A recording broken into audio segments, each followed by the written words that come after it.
ကြောင်းဖြစ်တာပါတယ်အကြောင်းဖလာတတ်တယ်နော်နောက်ဆုံးတော့ဒီလိုဖြစ်တယ်နေတော့ကြားပြီလားဒီလိုဖြစ်တယ်ဒီများကြောင်းပြောစားဖြစ်တာဒါကြောင့်ကျွန်တော်စမ်းစာပါပြောတယ်လေဆိုအကြောင်းရှိတဲ့အိမ်မှာရှိရှော့မလဲတဲ့သူများကရှော့မလဲတဲ့တပ်ပြီးရှော့မခံတဲ့ဒါဆိုတော့အကြောင်းရှိမှဘောပါစတဲ့ဘောပဲဖြစ်တယ်အိမ်မှာကနာအိမ်တိုင်းလိုက်ပါပြီးတော့လေသားတဲ့လူရှိတယ်နော်လေသာအလိုက်မကအခုမလေးရှားဆိုကျွန်တော်တို့ဘာဖြစ်တယ်လဲဆိုဒီကအချိန်မှမသိ7နာရီတနာရီဆိုမပြဘူးစီကမရှိဘူးဒါသူများအိတ်ချင်ရှိတယ်သူများစားချင်ရှိတယ်ဒါတော့ကျွန်တော်ဆိုတော့အားနာလို့တော့လက်ပါလေဒါလည်းမကောင်းဘူးဒါလည်းဒီတော့လေရမှာပဲဒီလိုပြောရှလုံးမလဲတော့ဆိုလိုတာမဟုတ်ဘူးအကြောင်းရှိရင်လေရအောင်ဖြစ်တယ်အကြောင်းမရှိတဲ့ရှော့လေတာလို့လေယုံကြည်သူတွေကျွန်တော်တို့မိသားစုတွေမှာစင်ချင်တယ်ဆိုတာကြောင့်ရဖို့ဒါဟာကျွန်တော်တို့ဆောင်းရတခုဖြစ်တယ်ဆိုတာပြောပြချင်တယ်နောက်တစ်ခုကဘာလဲဆိုရင်အခုကဒီတုတ်တန်နဲ့ဆိုင်လာပိုင်းရဲ့ဘူးတစ်စက်နော်အိမ်ကြီးချင်းနဲ့ကိုယ့်အမှုကိုဆွေးနွေးတော့ခွတ်ထားသောအရာကိုဒီတပါမပြောအောင်တော့ချင်းကိုအရှိကွေးတတ်တယ်ဒါကပြောရနောက်တစ်ခုကဘာလဲဆိုရင်ကျေးတင်ဝချရှိတော့မိသားစုအရာအရေးကြီးတာဖြစ်တယ်အခုတခါတလေမှာဘူတိုင်းနဲ့ကြုံဘူးတယ်ကိုဘူတိုင်းနဲ့ချစ်ခဲ့ဘူးတဲ့အရာအပြင်းမတကယ်ချင်းနေနေလေရာပြောနေကောင်းတယ်နော်စကားလဲချုံလိုက်တယ်အကောင်းဆုံးအရာတွေနဲ့သူများကိုဆက်ဆံတာဖြစ်တယ်ဒါပေမဲ့ကိုမိသားစုကတကယ်တရေလို့ပဲကိုသားသမီးတွေလည်းအခေါ်တွေမမှန်ဘူးဟဲ့ကောင်တွေဘာလို့တီးဘူးရှင်ကြီးတဲ့ငွေတွေဆိုတာမိသားစုကလည်းစားရမှာဖြစ်တယ်သူများရှိလာတော့ပြီးတော့သူများကောင်းကောင်းမပြောတတ်တယ်ကိုမင်းကကိုယောက်ျားကိုပြောတာပါရေးချတာရှင်ကြီးတဲ့ငွေအင်မတန်အရေးကြီးပြောခရိယာမိသားစုတွေပါတချို့ယောက်ျားတွေကမင်းကကိုချွေလို့ထားတာလည်းចောင်းစာလည်းမမြင်ဘူးမိမဖြစ်တဲ့တချို့ယောက်ျားပြီးတော့ပုတ်ဆိုင်တဲ့လူတွေရှိတယ်ဒါလည်းမမှန်ဘူးအပြည့်အစုံတန်ဖိုးထားတဲ့ယောက်ျားနဲ့မိမဆိုတာကြားထဲမှာစီရှိတဲ့ပေါ်အရေးကြီးတာဖြစ်တယ်ဒါကြောင့်ဘာလို့ရလဲကျွန်တော်တို့မိသားစုဟာတန်ဖိုးရှိတဲ့မိသားစုဘောတာ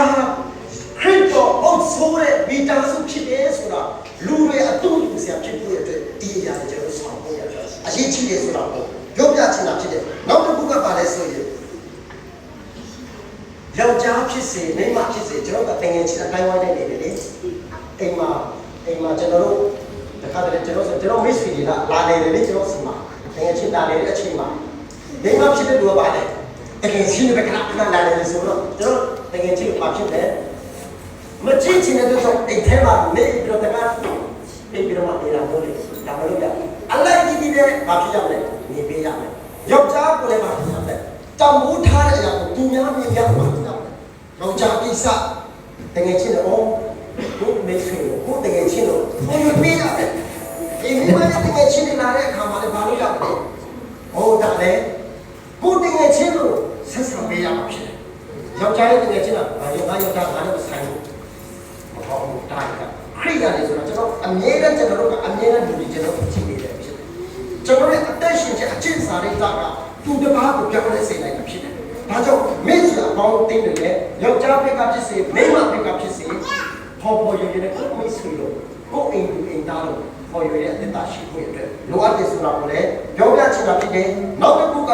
သုတ်တန်နဲ့ဆက်တော့အပိုင်းရဲ့14ထဲမှာနည်းနည်းစောစောထားရင်မိမိအဆွေခင်မုန်းကိုကောင်းချီးပေးတတ်တော်သူကျင့်စေခြင်းကိုပြုပြီးကျွန်တော်ရွာပါလေရေကျွန်တော်အဖိုးအဖွားတွေရွာမှာနေတဲ့အဖေတွေကစောစောစီစီရဖြစ်စရာရှိတယ်မကြည့်နဲ့တာရှိတော့မနေ့စောစောစီစီထပ်ပြီးတော့တယောက်နဲ့တယောက်စကားများပြီးတော့ခဏခဏကျွန်တော်ကြုံဘူးလေအဖေနဲ့အမေနဲ့ဖြစ်ဘူးလေမကြည့်နဲ့တာချင်းအမေကစောစောထားပြီးတော့မနေ့တော့ရှော့ခိတ်ဆဲနေတာအဲ့လိုမျိုးပေါ့အဖြစ်တယ်ကောင်းတဲ့အရာကိုကောင်းကြည့်ပြီးတော့မကောင်းတဲ့အရာကိုပြတ်တယ်ပြောချင်တာဖြစ်တယ်အဲ့ဒီလိုမျိုးလူဟာတဲ့ဘာဖြစ်တယ်ဆိုရင်ကျင့်စေခြင်းကိုပြုလုပ်တယ်တမန်ကျမ်းစာမှာပြောတာ။ဒါကြောင့်ဒီနေ့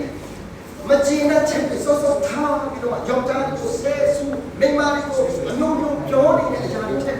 စောစောထားပြီးတော့မိသားစုတဲ့စီတောင်းရတာကိုမိခင်ဖြစ်ဖို့ပြရတယ်။မိ သားစုကအတိတ်တော့ဆောဆောထားပြီးတော့မှမိသားစုကိုကောင်းချီးပေးတဲ့မိသားစုအနာဂတ်ရှိရတဲ့ဆောဆောထားပြီးစုတောင်းတဲ့လူဖြစ်ဖြစ်ဖြစ်တာကျွန်တော်မချင်တဲ့ချက်ဆောဆောထားပြီးမှနင်းနာတာလူချင်းတဲ့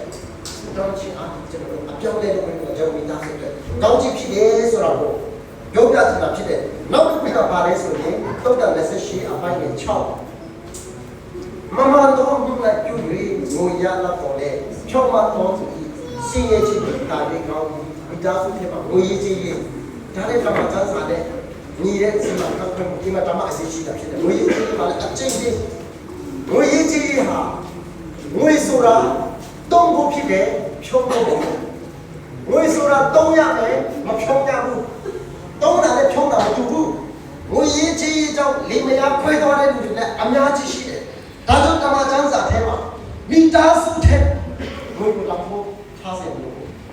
ငွေဟာကျွန်တော်တို့တုံးဖို့ဖြစ်တယ်ဒါပေမဲ့ငွေကမိသားစုကိုပြန်တုံးတတ်တယ်ငွေကကျွန်တော်တို့ရဲ့အသက်တာကိုတုံးတတ်တယ်အဲ့ဒီငွေကကျွန်တော်တို့ရဲ့အချိန်အားလုံးကိုယူတတ်တယ်ငွေဆိုတာကျွန်တော်တို့တုံးဖို့ငွေရဲ့အတုံးမခါပါရေးချတယ်ငွေဟာကျွန်တော်တို့ရဲ့ဂျုံဖြစ်ရမယ်ငွေရဲ့ဂျုံမဖြစ်ရဘူးကျွန်တော်တို့မိသားစုအရာရေးချတာဖြစ်တယ်ဘာကြောင့်လဲငွေရေးကြီးဟာခရိယန်အင်တော်မိသားစုထဲမှာလည်းအရေးကြီးတဲ့ကဏ္ဍတစ်ခုပါတဲ့ရဖြစ်တယ်ငွေရေးကြီးဆိုကျွန်တော်တို့ယောက်ျားဖြစ်တဲ့သူကတချို့ယောက်ျားတွေမတူဘူးပေါ့ပတ်စံရှာတယ်လက်စာထိုးတယ်ရလာတဲ့လက်စာအားလုံးကိုကိုယ်ကထဲမှာထည့်ပြီးတော့မိမတွေကိုဒီလိုမျိုးမဟုတ်ဘူးလို့ဒီတော့ခိုင်းတဲ့မိမကိုပါဒါလည်းအဲ့ဒီစနစ်နဲ့တုံးတဲ့လူရှိတယ်ဒါပေမဲ့တချို့ကရလာတဲ့လက်စာအားလုံးကိုမိမကိုအပ်ပြီးတော့မိမကဆက်ပြီးပို့ပြီးဖွဲ့ပြီးတော့ဒါဟိုဘာလဲဒီအစားနဲ့အင်ကဒီကတာဖွဲ့ပြီးတော့စီမံနဲ့မိမနဲ့ရှိတယ်ဒါမတူဘူးပေါ့နော်ဆိုတော့ဓမ္မကျမ်းစာထဲမှာဒီမောတဲ့ပထမဆုံးအခန်းကြီး6အပိုက်ကို9တဲ့30ဒါလေးကိုကျွန်တော်ဖတ်ချင်တယ်ဒီမောတဲ့ပထမဆုံးအခန်းကြီး6အပိုက်ကို9 30လေးမှာဘလို့ဖော်ပြထားတယ်ဆိုရင်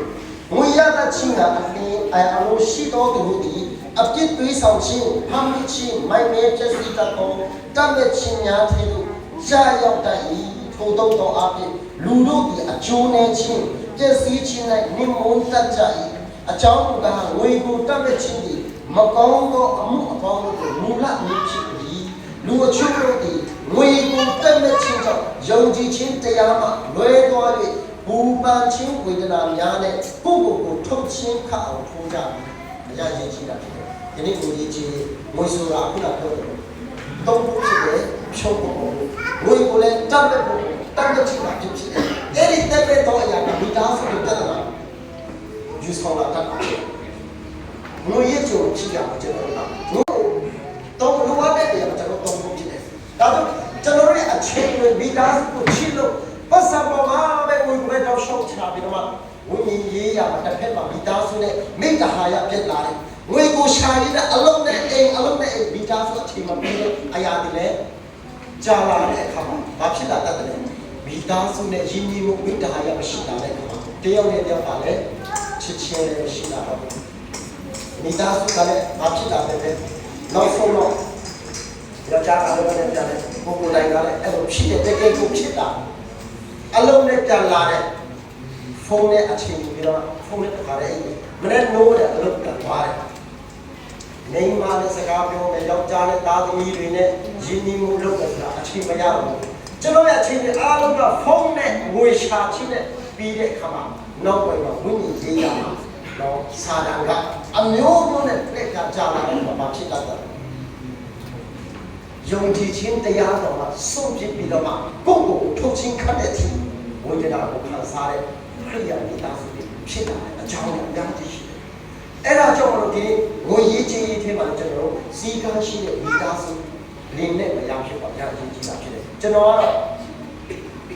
ဆိုတာကောင်းတာဖြစ်ဖြစ်ပေါ့။ကိုယ်တိုင်ကလည်းငွေရေးကြေးမစုဆောင်တတ်တဲ့ကြောင့်သက်ဆိုင်ရတဲ့ညပေါ့နော်။ကျွန်တော်မိသားစု